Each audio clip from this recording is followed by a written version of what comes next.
Listen closely, my friends. You are losing. Right now, in this very moment, something is being taken from you. Not your money, not your time. Something far more precious.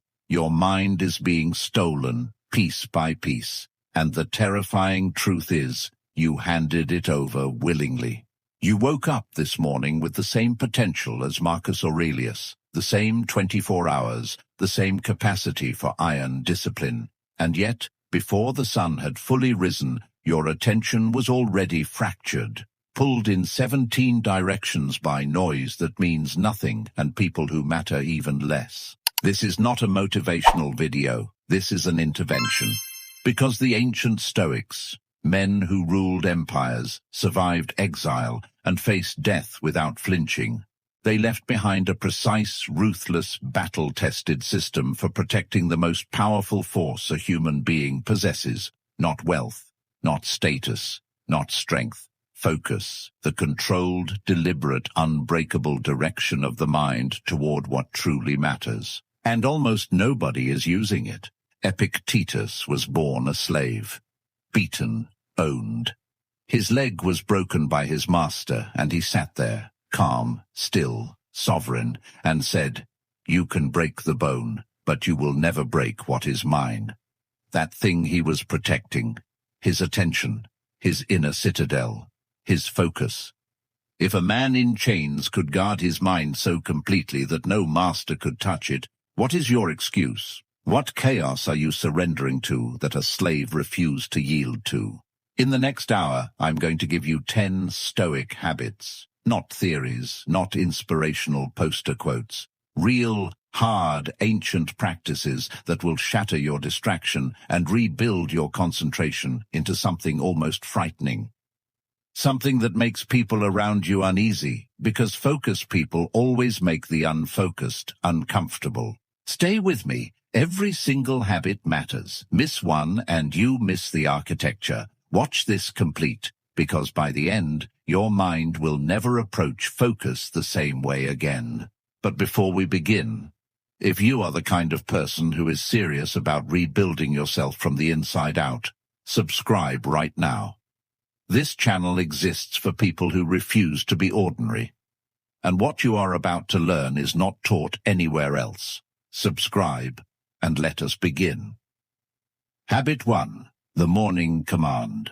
Marcus Aurelius ruled the greatest empire in human history. He commanded legions. He decided the fates of millions. And every single morning, before he touched a single piece of correspondence, before he spoke a word to any senator or general, he sat alone, and he wrote. Not letters, not orders. He wrote to himself. In what we now call the Meditations, a book never meant to be published, never meant for your eyes, he wrote in Book 5. At dawn, when you have trouble getting out of bed, tell yourself, I have to go to work as a human being. What do I have to complain of if I am going to do what I was born for? Think about what that means. The most powerful man alive in his era, and his first act every morning was to remind himself of his purpose, to command his mind before the world could scatter it. This is habit 1, the morning command. Most people wake up and immediately reach for their phone. Within 30 seconds, their mind has been colonized by other people's emergencies, other people's opinions, other people's noise. They have surrendered the most sacred window of the day, that thin, luminous moment between sleep and waking, to the chaos of the outside world. The Stoics called this window prosos, watchful attention to the self, a deliberate pause before the world begins its assault. Here is what you do instead. Before you touch your phone, before you speak a word, before you open a door or check a notification, you sit 5 minutes, 10 if you can manage it. You ask yourself one question and you answer it honestly. What is the single most important thing I must give my mind to today? Not the most urgent, not the most demanded, the most important. There is a brutal difference between the two. Urgent things scream, important things whisper, and in a world engineered to make everything feel urgent, The Stoic morning practice is the only way to hear the whisper before the screaming begins. Seneca wrote to his friend Lucilius in a letter that has survived 2,000 years, Omnia aliena sunt, tempus tantum nostrum est. Everything else belongs to others. Time alone is ours. Your focus is time made visible. When you scatter your focus, you are not just wasting attention. You are spending the only currency that cannot be earned back. The morning command is not a ritual for comfort. It is an act of war. It is you, standing at the gate of your own mind, deciding what enters and what does not. Every morning you fail to do this, you leave the gate open. And in this world, trust me, something will rush through it. Command your morning, or the morning commands you. Habit 2, the single arrow. Seneca, writing from Rome in the 1st century, surrounded by the most sophisticated and seductive civilization the ancient world had ever produced, looked at his society and said something that sounds like he wrote it yesterday. He wrote, "To be everywhere is to be nowhere." Read that again. To be everywhere is to be nowhere. He was watching Romans try to do everything simultaneously, attend every banquet, pursue every pleasure, manage every relationship, chase every ambition at once. And he saw the result clearly, men who were busy beyond measure and accomplished nothing of depth. Men who touched everything and mastered nothing. Men who, at the end of their lives, could not point to a single thing they had truly, completely given themselves to. This is the trap that is devouring your generation right now. You call it multitasking. The Stoics would call it self-fragmentation, a voluntary fracturing of the only tool you have. Here is what neuroscience has confirmed about what Seneca knew by observation alone. Your brain does not multitask. It switch tasks. Every time you move your attention from one thing to another, there is a cognitive switching cost, a tax paid in clarity, in depth, in mental energy. A Stanford study found that heavy multitaskers were actually worse at filtering irrelevant information than people who rarely multitasked. Not better, worse. They had trained their minds to be perpetually scattered. They had practiced distraction until distraction became their default state. Habit 2 is the single arrow. The Stoics trained in archery not only as a physical discipline, but as a philosophical one. An arrow cannot serve two directions. The moment you try to aim at two targets simultaneously, you hit neither. This is not metaphor. This is the architecture of excellence. Cato the Elder, the Roman senator who so terrified Carthage that he ended every speech, regardless of topic, with the words "Carthage must be destroyed," was described by his contemporaries as a man of singular focus. When Cato worked on a legal case, there was no other case. When Cato spoke to you, there was no other person in the room. He was entirely, frighteningly present in whatever he had chosen to do. This is what made him formidable. Not genius, not talent, the refusal to divide himself. Practice this today. Choose one thing, one task, one conversation, one piece of work, and give it everything. No second screen, no background noise, no checking while doing, just the task and the full weight of your undivided mind. You will be shocked by what you produce. You will be shocked by how different it feels to be truly present in your own life. The single arrow does not move fast, it moves true. Habit 3, the subtraction discipline. There is a story told about Michelangelo. When asked how he created the statue of David, that sublime, terrifying, perfect figure, he replied simply, "I removed everything that was not David." The Stoics understood this principle with an almost brutal clarity.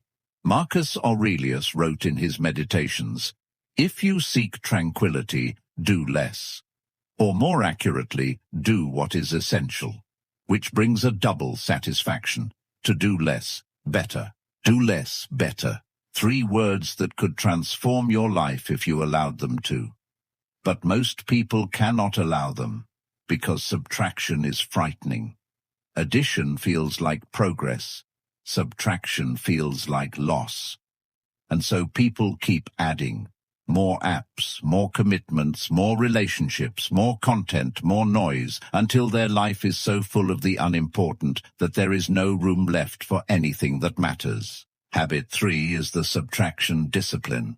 The Stoic philosopher Musonius Rufus, the teacher of Epictetus, a man so respected that even Nero banished him twice because his influence was too powerful, taught that the disciplined life was defined not by what you took on, but by what you refused. He wrote, "The person who eats more than they need does not nourish themselves, they burden themselves. The same is true of the person who takes on more than they can fully attend to. You are burdened not by your circumstances, by your accumulation." This week, I want you to conduct what the Stoics called a cura, a careful review. Look at your commitments, your digital habits, your conversations, your entertainment, your social obligations. Ask of each one a single ruthless question.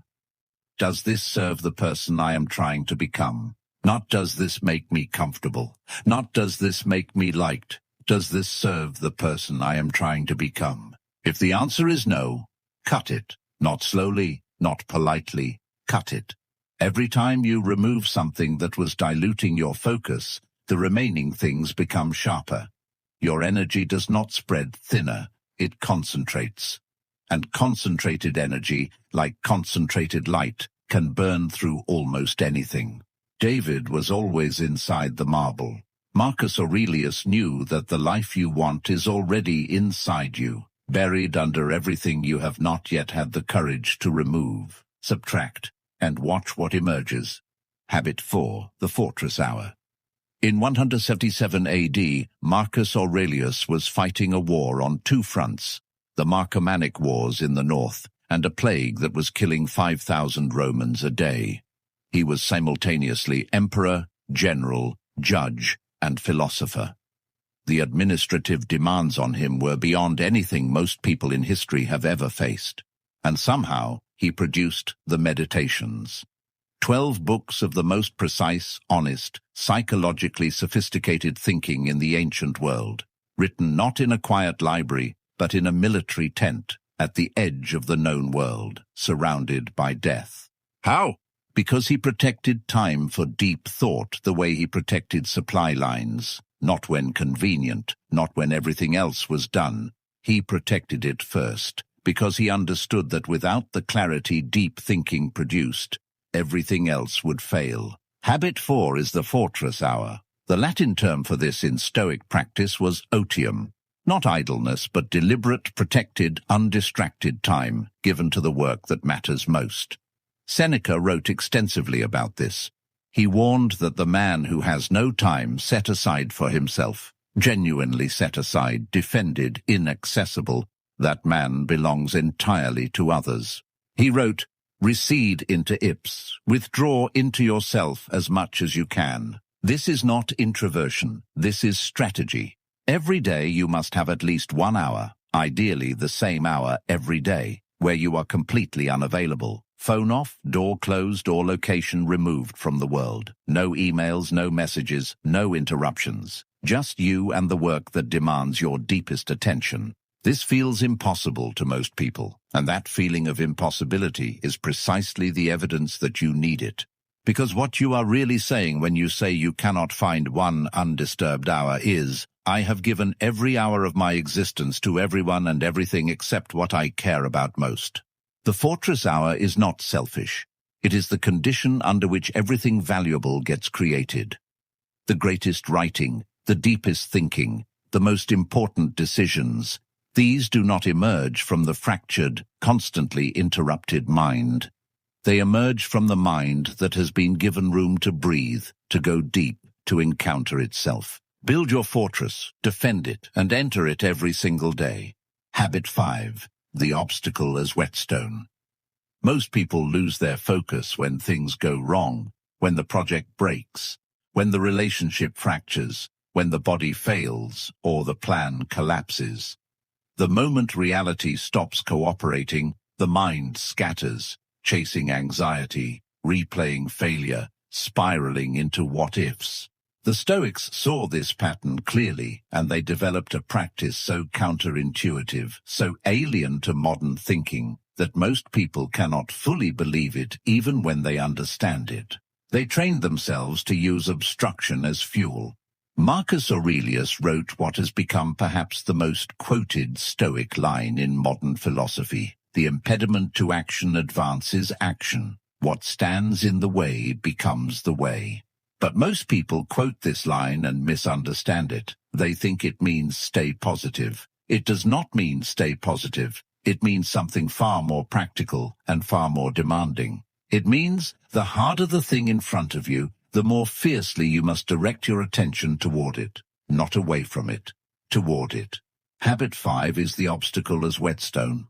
A whetstone sharpens a blade by creating friction. The harder the stone, the sharper the edge. The Stoics understood that difficulties, frustration, resistance, failure, opposition were not interruptions to the focused life. They were the very material from which focused power was forged. Epictetus taught this with the uncompromising clarity of a man who had been forced to learn it the hardest way. It is not things that disturb us, but our judgments about things. The Stoic word for this was crisis, the act of judging, of deciding what a situation means. When something difficult arrives, most people make the same automatic judgment.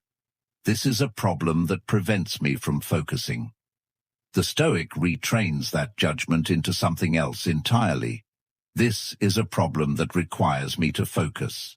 There is a Roman story about Zeno of Citium, the founder of Stoicism, who, after losing an entire ship's worth of cargo in a wreck, walked to Athens and enrolled in philosophy. When asked later if the shipwreck had been a tragedy, he said, "Fortune drove me to philosophy by giving me nothing else to go to." The greatest catastrophe of his life became the instrument of his greatest achievement. What obstacle in your life right now, what frustration, what resistance, what difficulty could serve as the whetstone that sharpens you? Stop treating it as an interruption. Start treating it as the work itself. The blade only becomes sharp because it met something harder than itself. Habit 6. The discipline of negative visualization. There is a Stoic practice so psychologically powerful that modern therapists have independently rediscovered it under the name negative visualization or cognitive rehearsal. The Stoics called it premeditatio malorum, the premeditation of evils. It works like this. Every morning or at the start of any important task, you deliberately imagine the worst that could happen, not to terrify yourself, not to spiral into anxiety, but to strip the future of its power to ambush you. Seneca wrote, "Let us prepare our minds as if we had come to the very end of life. Let us postpone nothing. Let us balance life's books each day. The one who puts the finishing touches on their life each day is never short of time." This practice does something remarkable to your focus. When you have already met your fears in your mind, when you have already rehearsed the failure, the embarrassment, the loss, the actual task loses its grip on you. The anxiety that was stealing your attention dissolves, and what remains is pure clarity. Habit 6 is the discipline of negative visualization. Most people avoid thinking about what could go wrong because it feels bad. But the avoidance does not protect you from fear. It just keeps the fear intact, hovering just below consciousness, constantly drawing on your attention without your awareness. A vague dread is far more expensive than a clearly examined one. Marcus Aurelius practiced this discipline with extraordinary regularity.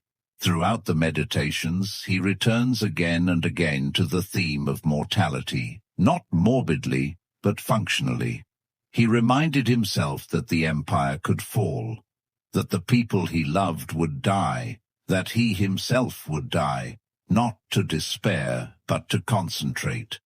Because the man who truly knows he is going to die, who feels it in his bones, cannot waste his attention on trivialities. The Latin phrase memento mori, remember that you will die, was not a curse. It was the most powerful focusing device in Roman philosophy. Try this today. Before you begin your most important work, sit for 3 minutes and ask, what is the worst realistic outcome if I give this my full attention and still fail? Examine it. Name it. Look at it directly. You will discover something remarkable. The fear that was diffusing your focus becomes, when you look at it squarely, far smaller than it felt in the shadows. And with the fear defanged, your focus becomes absolutely fearless. Habit 7. Guard your company with your life. There is a line from Epictetus that most people read and agree with immediately, and then proceed to completely ignore. He wrote, "If you wish to improve, be content to appear clueless or stupid about external things. Do not wish to seem knowledgeable about anything, and if some people think you are important, distrust yourself." But his more practical warning, the one that cuts directly to your focus, was this: above all, keep a close watch on this, that you do not keep company with another person of your old habits. For if you do, you must either become like them or make them like you. There is no neutral ground when it comes to the people you spend your time with. Either you are being lifted or you are being diluted. Habit 7 is guard your company with your life. The Roman aristocracy had a term, contagio, contagion, which they applied not just to disease but to character. Seneca wrote, "Choose associates who are likely to improve you. Welcome those whom you yourself can improve." The process is mutually beneficial. He also wrote something even more blunt. Recede in the ipse quantum potes. Withdraw into yourself as much as possible, and mix with those who are likely to make a better man of you. Welcome them to your house too. Think about the 5 people you spend the most time with. Not who you wish you spent time with, who you actually practically spend your time with. Do they speak about building things or about tearing things down? Do they expand your sense of what is possible, or do they remind you of every reason why things cannot work? Do they protect their focus, or do they scatter yours every time you enter their presence? Scattered people are not evil, but they are contagious. Their anxiety becomes your anxiety. Their distraction calls to your distraction. Their refusal to live with intention quietly undermines your own. This is not theory. You have felt it. You have been in the presence of someone chaotic and felt your own clarity drain away. You have been in the presence of someone deeply focused and felt something in you sharpen. Your attention responds to its environment. Protect the environment. This does not require cruelty toward those you love who are struggling. It requires honesty. It requires the courage to limit your exposure to people and conversations that reliably leave you scattered, and to deliberately seek out people whose presence pulls you upward. Epictetus did not say be content to appear stupid about this. He said guard it with everything you have. Your focus is only as strong as the company it keeps. Habit 8. The evening audit. Every evening, without exception, Seneca conducted what he called a daily audit of his soul. He described it in a letter to Lucilius that reads like a private confession made public. "When the day is done and I have gone to bed, I review my whole day, my deeds and words.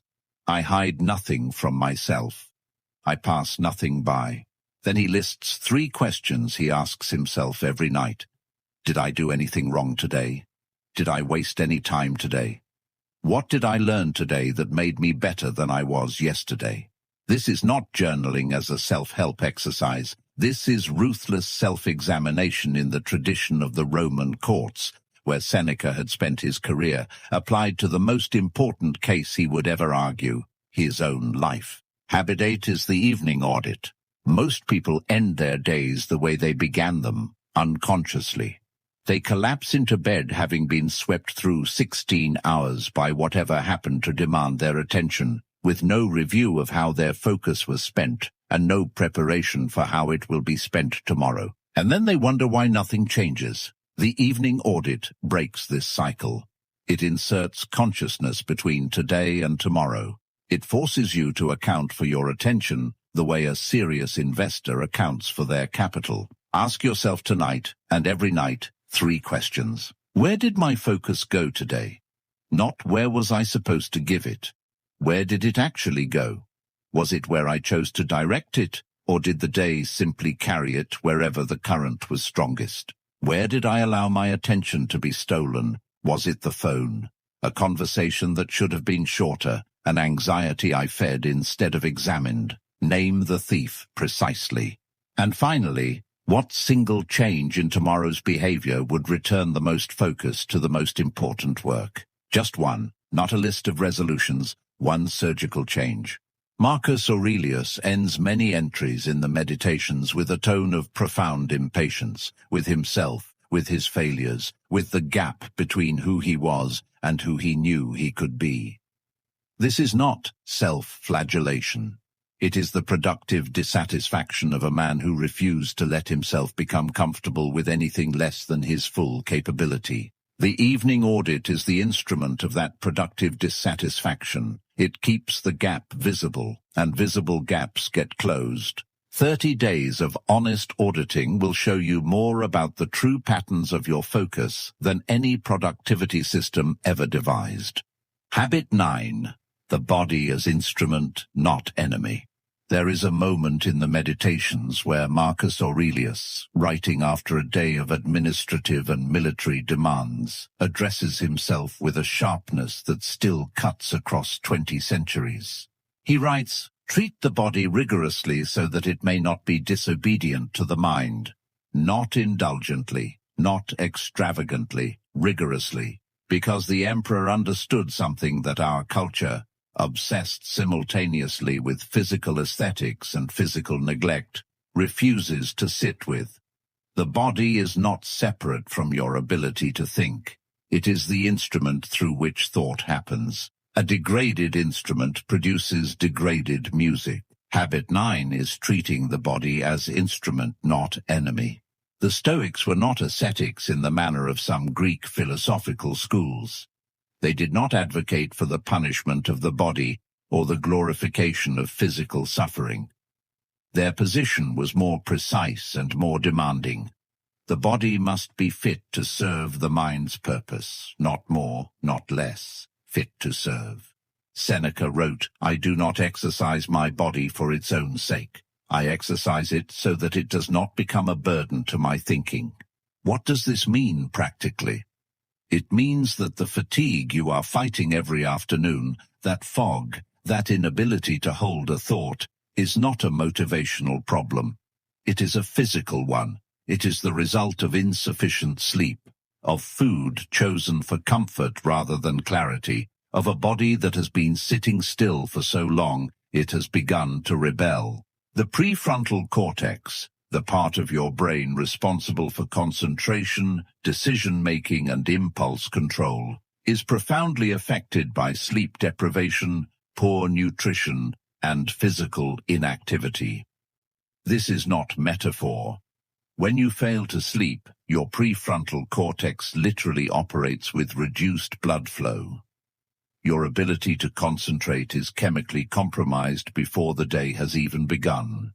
Cato the Elder, who was famous for his physical austerity, walked everywhere when other Roman senators rode. He worked in his fields. He ate simply and slept adequately.